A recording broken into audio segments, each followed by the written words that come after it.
Salut à tous, bienvenue dans cette nouvelle vidéo. Bon, ce week-end, je suis tout seul à la grange. Ça va être du bois, du bois, du bois. L'objectif est, j'espère, mais ça dépend de comment je vais pouvoir coller. L'objectif serait de finir de coller et d'installer toutes les façades de la cuisine. Les portes et les façades de tiroirs. Bon, pour cela, AEG nous accompagne. On va essayer d'en faire le plus possible et d'être le meilleur possible dans les découpes. Encore merci pour tous ceux qui se sont abonnés à la dernière vidéo. N'hésitez pas, les nouveaux qui arrivent et ceux qui sont là sans être abonnés, à vous abonner. Vous pouvez aussi cliquer sur la cloche pour avoir les notifications sur nos nouvelles vidéos. Voilà. Allez, c'est parti.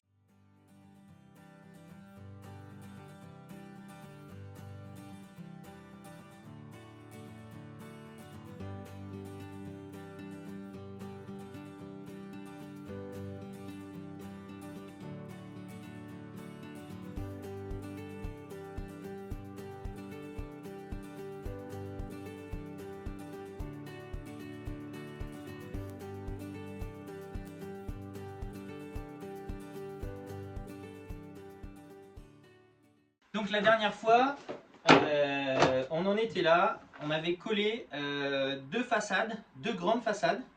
Donc l'objectif là, ça va être de desserrer, voir si ça a tenu. Normalement, il n'y a pas de problème. Et puis après, passer un petit coup de ponçage sur le tout pour que ça soit nickel.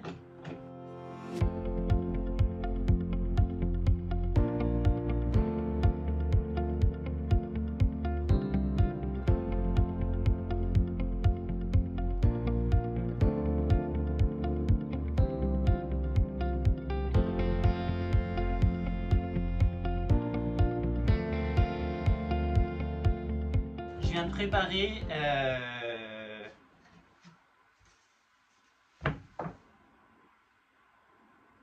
avec la lavelleuse pour mettre les biscuits. Ça, c'est la façade du tiroir pour le tri. Voilà, donc ce tiroir-là, il sera droit. Alors, du coup, il y aura des planches dans un sens, des planches dans l'autre. Je pense pas que ça pose problème. On verra si vraiment c'est moche, on refera, c'est pas très grave. Voilà. Je colle, je mets les biscuits et je vous montre après. Je vous mets un petit timelapse. Allez, c'est parti.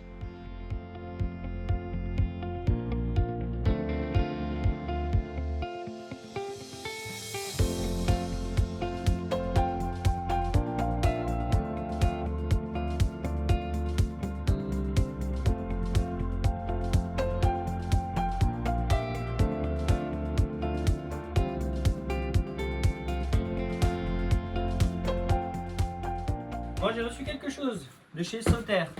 Vous savez ce que c'est. Ça me donne aussi l'occasion de vous présenter ça. Ça, c'est un cutter de chez Tugbuilt qui fait cutter, mais qui fait aussi racloir comme ça. J'ai trouvé ça cool. J'ai été influencé par, bien sûr, par Julien du Bon Matos. Il a une chaîne YouTube aussi que vous pouvez aller voir. Il présente beaucoup de matériel. Donc voilà.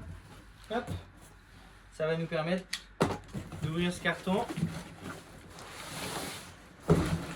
et de vous montrer ce qu'il y a dedans.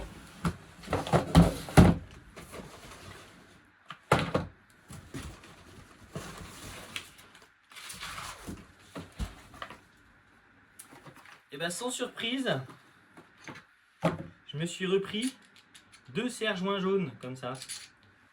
Donc c'est des serre-joints à queue d'aronde comme vous le savez. On peut les passer dans les guides que je me suis fait. C'est vachement pratique. C'est vraiment top du top. Hop. Et puis, vous vous en doutez aussi, qu'est-ce qui venait de chez Sauter, dont on vient se servir pour tenir tout ça. Et j'ai repris deux presses. Donc franchement, pour serrer du bois, j'avais jamais essayé avant, mais c'est vraiment top du top. Voilà, il y a même les petits trucs, si on veut les accrocher au mur. On peut aussi se servir de ça pour faire des angles. Je vous montrerai peut-être ce week-end. Je vais essayer de voir si j'arrive à essayer ces petits outils là, ces petits accessoires. Et puis voilà. Hop. Et c'est vraiment top qualité. Chez Sauter, les deux presses sont à 89 €, quelque chose comme ça. Voilà. Mais c'est du matériel franchement de pro. Pour ceux qui font un peu de bois, n'hésitez pas, vous ne regretterez pas. Au début, je me suis posé la question, je me suis dit, bah, est-ce que ça vaut le coup vraiment? Et oui, ça vaut le coup vraiment. Vraiment, je ne regretterai pas.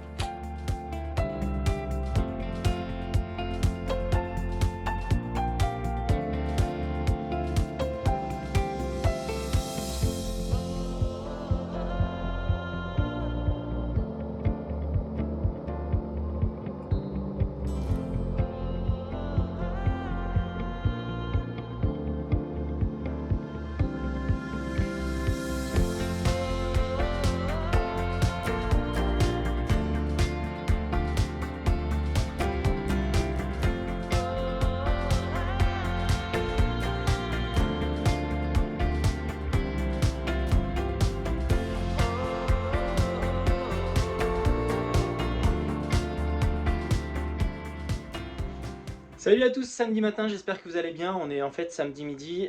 Qu'est-ce que j'ai fait ce matin? J'ai déjà attaqué de bosser. J'ai desserré tout ce que j'avais fait hier. Enfin, j'ai pas desserré, dépressé tout ce que j'avais fait hier. Et j'ai passé un coup de ponçage dessus. Ok.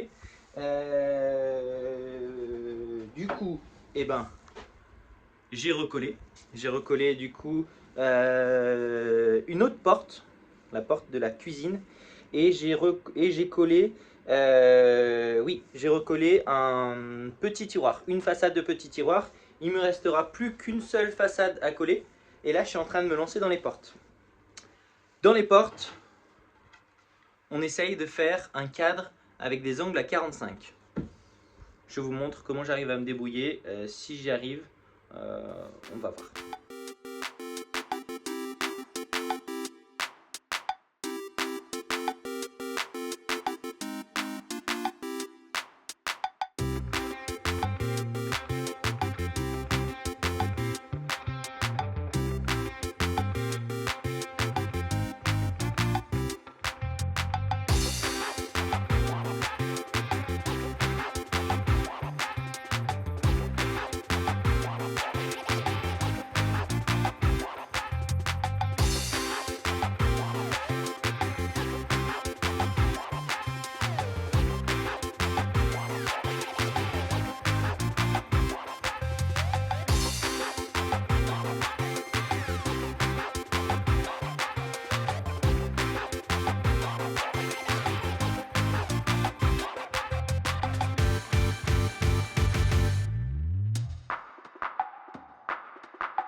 Bon, ça y est, je viens de finir de positionner les trois façades du grand tiroir. Alors, c'est pas parfait. En bas, je dirais que c'est pas mal. Les deux en bas, c'est pas mal. Celui du haut, je sais pas, il sort un petit peu. Je pense que c'est mes glissières qui sont mal mises en haut. Bon, c'est pas si grave. Si un jour ça m'énerve, bah, j'aurais plus qu'à le démonter et à repositionner. Franchement, c'est pas si mal, hein. Mais voilà. Bon, après, faut pas regarder trop les détails. Mais dans l'ensemble, je suis content. Je vais retourner à l'atelier. À l'atelier, il y a cette porte-là qui est prête. Et il faut que je colle celle-ci. Les gens de chez Bricomarché m'ont prêté de quoi moins m'embêter que pour celle-ci. Voilà. Bon, allez, je vous emmène là-bas. Je suis de retour à l'atelier. Je viens de découper la façade que j'avais collée ce matin et je viens de découper l'intérieur de la porte de sous-évier. Là maintenant, je vais m'occuper de faire les biais sur le cadre. Ensuite, je collerai. Je suis passé chez Bricomarché pour aller chercher ça. Et il ne l'avait plus, du coup, elle me l'a prêté parce qu'ils s'en servent pour faire des cadres. Si elle regarde cette vidéo, merci beaucoup. Ça va me servir parce que ce matin, j'ai fait 100, mais je me suis fait chier. Voilà, c'est pas facile. Donc voilà.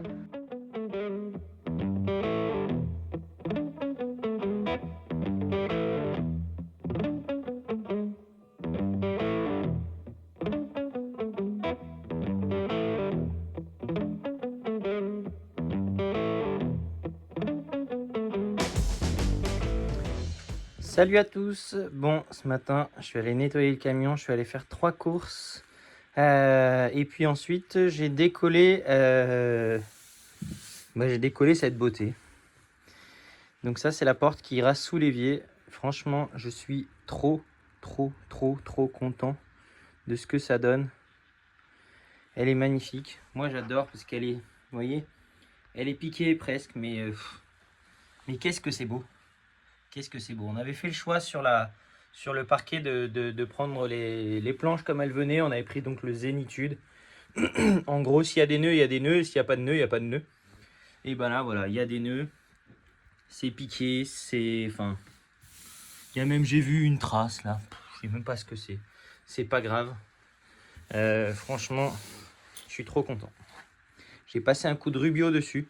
Donc je mets le même rubio que sur l'escalier, le Smoke 5%. Voilà. À l'éponge, comme d'hab pour le rubio. Et après, on pense bien à passer un coup de chiffon pour enlever le surplus. Et puis voilà, c'est beau. On va essayer d'installer ça cet après-midi. Je vous montre, j'ai un outil Craig fait pour ça. Je sais pas du tout comment ça marche, on verra. Bon, on en est là. J'ai présenté la porte, j'ai été obligé de la recouper un tout petit peu. Ah, ça se voit pas. Ça se voit pas trop. Ça se voit un petit peu, mais ça se voit pas trop. Et ça sera du côté charnière, donc ça se verra encore moins. Et puis là, je vais vous présenter du coup, je pense que vous connaissez déjà, un gabarit pour faire les trous pour les charnières. Hop, je suis en train de rechercher une charnière. Donc une charnière, c'est ça.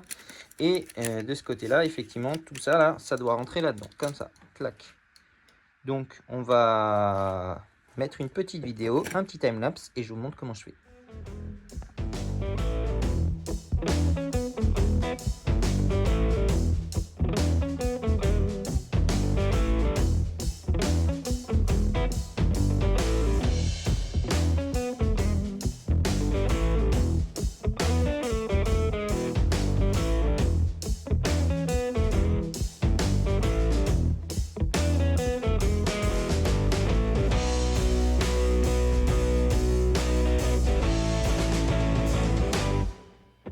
On se retrouve dans la cuisine et donc l'objectif dans la cuisine c'est d'installer ça comme ça, non comme ça, pour qu'après ça vienne s'enclencher dedans. Donc pour cela on a des aides, on va positionner ça comme ça nous permet de tenir la porte. Voilà, c'est un truc de chez Craig aussi, franchement c'est super bien fait. J'installe ça et je vous montre.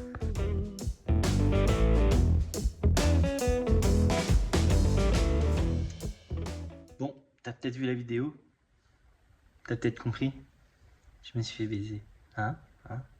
T'as vu? Je t'explique. Voilà, c'est la merde. Je sais pas si vous avez capté. Regardez la différence qu'il y a entre ça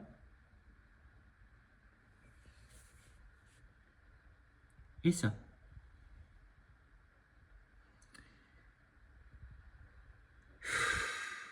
Je me fatigue.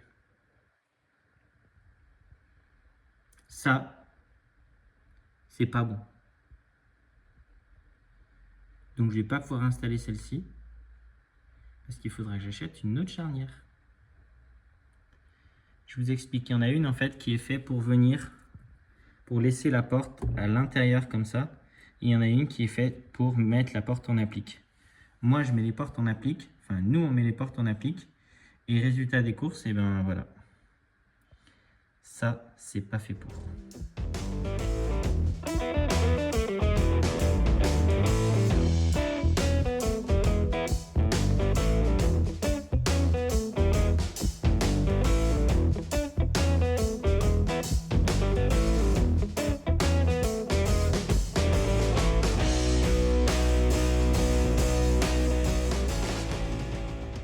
Bon voilà, c'est la fin de cette vidéo.